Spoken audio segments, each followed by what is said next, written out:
Hey, what's up? Bob DeBoo here for Open Studio. Today we're going to talk about a crucial walking bass pattern, more about walking bass lines and how we can choose good notes for them.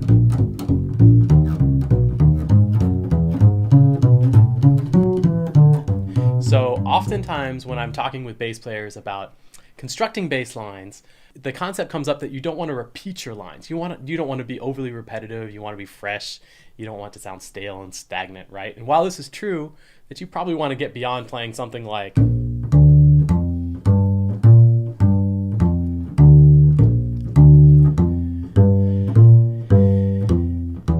that can get pretty old pretty quick, right? But it does serve a function, and you can definitely play that line sometimes, but you don't want to repeat that over and over and over, or people will tune you out real quick. So while it is true that we want to get beyond that repetitiveness, there is actually a pretty big repository of patterns, walking bass line patterns that jazz bassists use, mainly because they work. We don't need to reinvent the wheel every measure, from measure to measure. So if you listen to any of the greats, Paul Chambers, Ray Brown, Ron Carter, anybody modern too, you'll hear them play the same pattern, sometimes in the same place of a song. I talked about the repository of walking bass patterns. It's super long, there's a bunch, but I'll just talk about a few right now, and we'll think about where these lines are going. So I'm going to be in B flat. Here's pattern number 1. So how about this? 1, 3, 4, sharp 4, 5. Okay, so we want to think about the directionality of that line, right? It's using chromaticism too, which means it's not just staying in B flat, but we're going from the 1, 3, 4, sharp 4, 5. Now that could mean we're going from a B flat chord to an F chord, probably like an F7 or something like that. Or it could also say that we're still staying on B flat but playing an F on B1.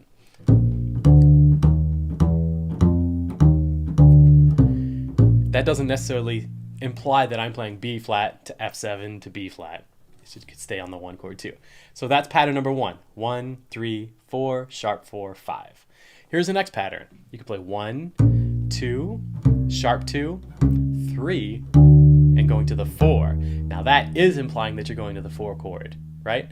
But it's that one's called the walk-up. It's super, it's been used a ton. You've got that chromatic, that forward momentum in your bass line, which is super important.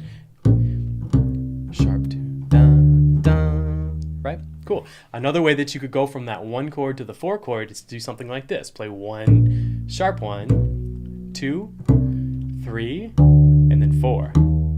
Right, so it gets you in that same direction, right? It's another way to do it. Here's another line that you could do. You could play 1, 3, 5, flat 5, 4. That's another big one, and it's using that chromaticism, right?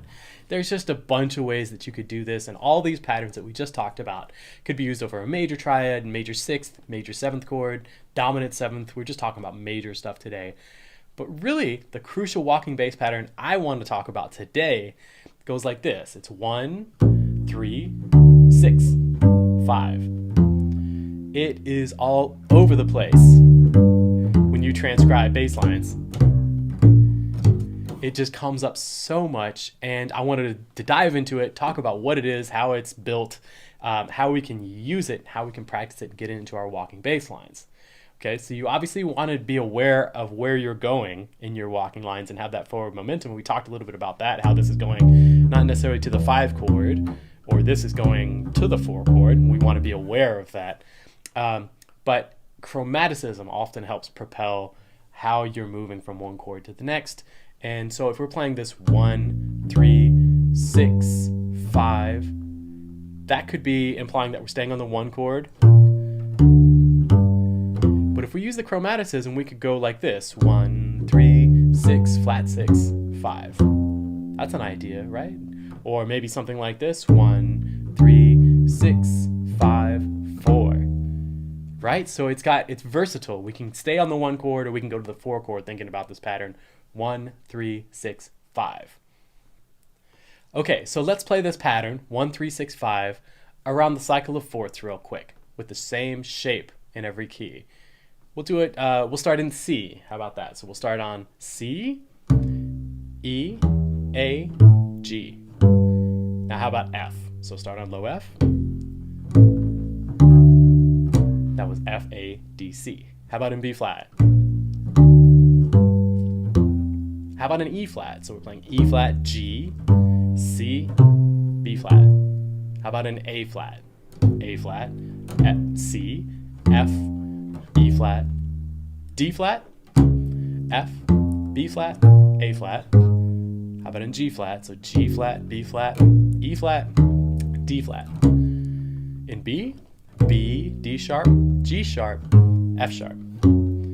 Okay, how about an E? So play low E, G sharp, C sharp, B. All right, A, almost there. A few more keys. D, F sharp, B, A. How about in G?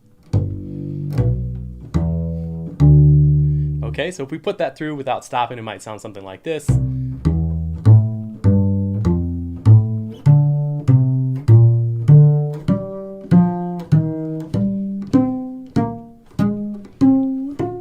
Okay, so where's the problem, right?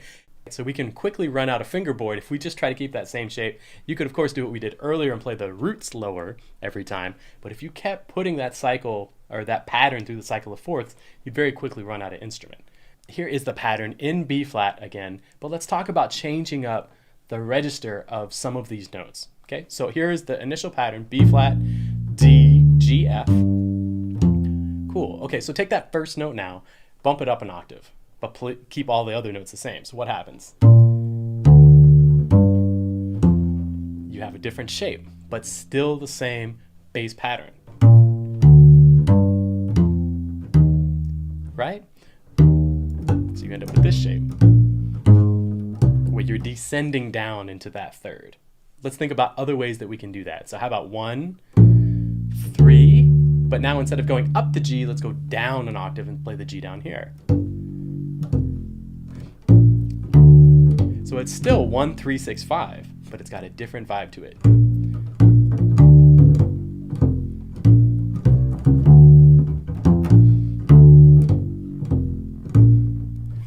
For instance. So let's try this now. Here is a restrictive exercise that perhaps might be a little bit challenging at first, so you want to start off by doing this slowly and really think about it. But we're going to do the same thing through the cycle of fourths, only using 1, 3, 6, 5, but using octave displacement to stay just inside of the half position or first position. Half position basically means that your pinky goes no higher than a G, or your pinky rests on the G on the E string. First position is a half step higher, where it's either G sharp or A flat. So nothing higher than there, and get around the cycle of fourths. Let's see if we can do it. I'm going to try it slow, like 1, 2, 3, 4. Now I'm in F. Keep everything down here in this register.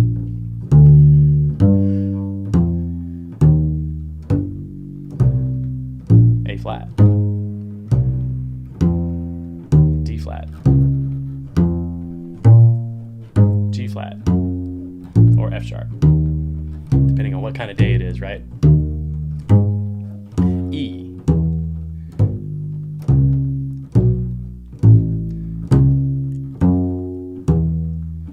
So you hear how it flows pretty well from one key to the next around the cycle of fourths.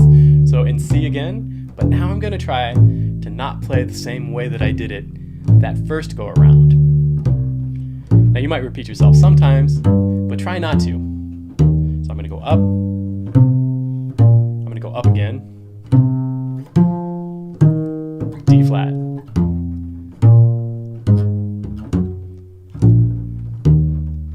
B.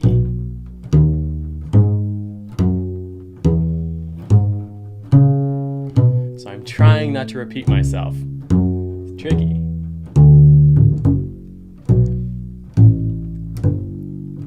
And finally back to C again. So work on that. Play that through the cycle of fourths. Earlier I said just stay inside a half position and first position, but as you start to not repeat yourself, you can get outside of that, right?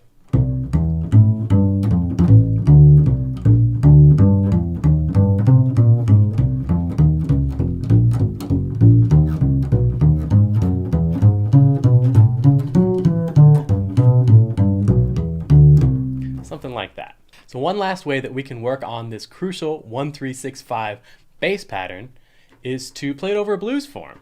So we could keep that same range restriction, or you could get outside of it. Really trying to get the most juice out of these restrictions is where you can find some creative things that maybe you wouldn't think about otherwise. So try not to repeat yourself as much as possible, even though we're still playing the same pattern. So let's try playing it over a blues here now. I'm going to say, how about we'll play it in the key of F. And when I get to the 2 chord, I'm going to make it just a dominant chord instead of like a G minor 7. Okay? You remember how we used that chromaticism earlier to go from the 1 chord to the 5 chord and back to it? So like, say for instance, we're on this F blues and we're going to go from the B flat. Well, we don't want to repeat that F 2 times, right? So what we can do is go back to that chromaticism, play something like B flat, D, G, G flat to F, or B flat, D, G, E natural, F. That's valid too in this, all right? So we're going to play 1-3-6-5 unless we need to add in a half step to get to that next chord, okay? So here we go, back in F, F blues. On the 2 chord, we're just going to make it a G7. Here we go, 1, 2, 3, go.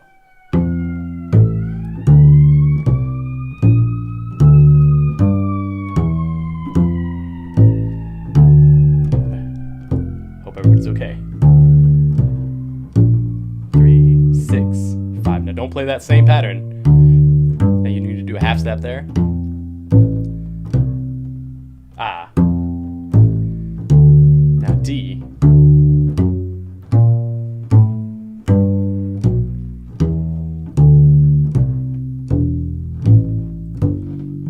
Let's just go to the 5 chord. Go to C.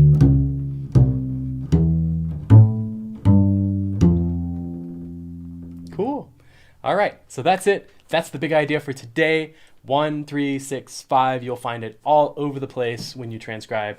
Paul Chambers, Ray Brown, Ron Carter, everybody. It comes up a bunch, so get it in your plan, and hopefully it helps you with your walking bass lines. Happy practicing. Peace.